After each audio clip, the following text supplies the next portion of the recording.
Kamusta kayo?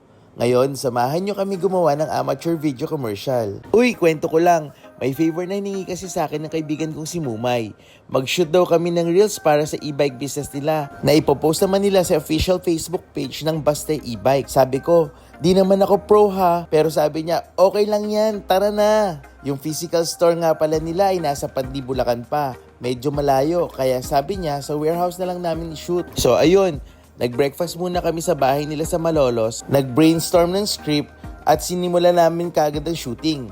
Alam nyo ba, sa Pilipinas, patok na patok ngayon ang mga e-bike. Bukod sa tipid sa gas, environment friendly pa. Perfect gamitin sa mga short commute at mas mura pa i-maintain kumpara sa mga motor. Nakakatawa nga eh. Sabi niya mukha daw akong prepared na prepared. May dala pa kasi akong ilaw, mic at kung ano-ano pa. Habang nagvi-video kami, may mga customers din na dumadating. Nag-i-inquire tapos may bumili pa nga.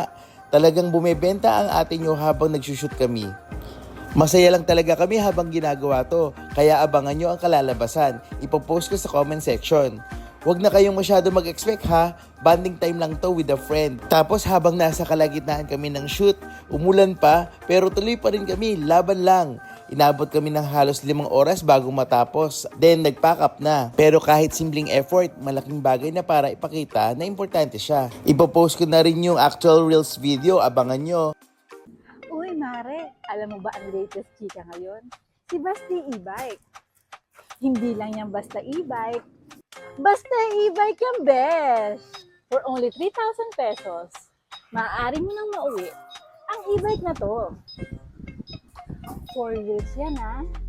May pang solo ride, merong pang date, at syempre, pang pamilya. Free upgrade ng battery.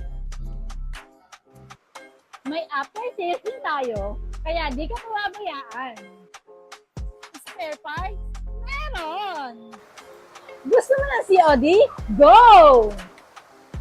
May e-wallet, G, bank transfer, credit card, o home credit, kayang-kaya. At kung nasa Bulacan ka or nearby provinces, free delivery na yan. Salamat sa panonood. Follow for more.